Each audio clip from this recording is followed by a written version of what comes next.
வணக்கம். நான் பானுமதி கிருஷ்ணகுமார் பேசுகிறேன். இன்றைய முத்தமிழ் சுவைக்கலாம் நிகழ்ச்சியில் நம்ம ஒரு இயற்தமிழை பற்றி பார்க்கலாம். இயற்தமிழில் உலக நீதி என்ற பாடலை பற்றி பார்க்கலாம். உலக நீதி என்றால் நமக்கு அப்போது இருந்தவங்களுக்கெல்லாம் தெரியும். இப்போ தமிழ் பாடத்தில் இருக்குதா இல்லையான்னு தெரியாது. சின்ன வயசில் 1வது 2வது வகுப்புலேயே அந்த 2வது வகுப்பில் அந்த ஒரு வாய்மொழியாக எல்லா பாடல்லையும் சொல்லுவாங்க. ஓதாமல் ஒரு நாளும் இருக்க வேண்டாம், ஒருவரையும் பொல்லாங்கு சொல்ல வேண்டாம் அப்படின்னு வேண்டாம் வேண்டாம் வேண்டாம்னே வரும். எதெல்லாம் நம்ம வாழ்க்கையில் வேண்டாமோ அதையெல்லாம் ஒரு நீதி போதனையாக சொன்ன ஒரு பாடல் உலக நீதி என்ற பாடல். இதை எழுதினவர் உலகநாதனார் அப்படின்றவர் எழுதியிருக்காரு. ஒவ்வொரு பாடலும் பத்தியும் 8 வரிகள் இருக்கும் ஒரு பத்தியில். அந்த மாதிரி ஒரு 13 பத்திகள் எழுதியிருப்பார். அந்த 13 பத்திகளிலும் கடைசி 2 வரிகள் வள்ளி பங்காளன் வள்ளி மணவாளன் வள்ளி பங்கன் மயிலேறும் நாயகனை பெருமாளை வணங்கிடுவோம் வாழ்த்திடுவோம்ன்ற மாதிரி வரும். ஒவ்வொரு பத்தியிலே வரும். இப்போ இந்த பாடல் இந்த உலக நீதியில் 3ஆம் பத்தி நம்ம பார்க்கலாம். அதில் என்னென்னா, மனம் போன போக்கெல்லாம் போக வேண்டாம், மாற்றானை உறவென்று நம்ப வேண்டாம். இதெல்லாம் புரிகிற அந்த 2 வயசு குழந்தைக்கே புரியும். அந்த மாதிரியான ஒரு சொற்கள் தான், எளிமையான சொற்கள் தான்.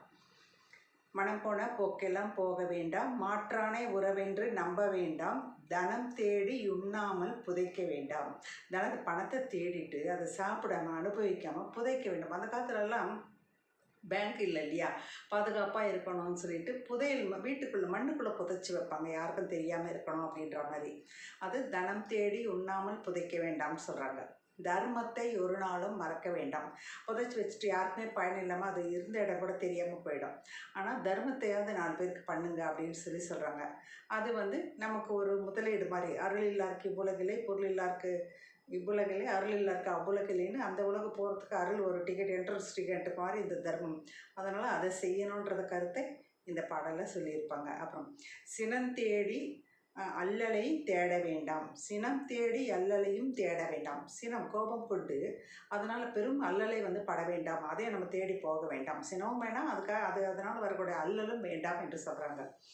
தேட வேண்டாம். சினந்திருந்தார் வாசல் வழி சேரல் வேண்டாம். சினந்திருந்தார் வாசல் வழியை கூட போயிடாத, அந்த பக்கமே போகாத, அவங்க கூடவே சேராதன்றதுக்கு சினம் தேடி வாசல் வழி, சினந்திருந்தார் வாசல் வழி தேரல் வேண்டாம், அந்த பக்கம் கூட போக வேண்டாம், சேரல் வேண்டாம்னு சொல்கிறாங்க. அப்புறம் மனம் தேடு குறவருடைய வள்ளி பங்கன் மயிலேறும் பெருமாளை வாழ்த்தாய் நெஞ்சே.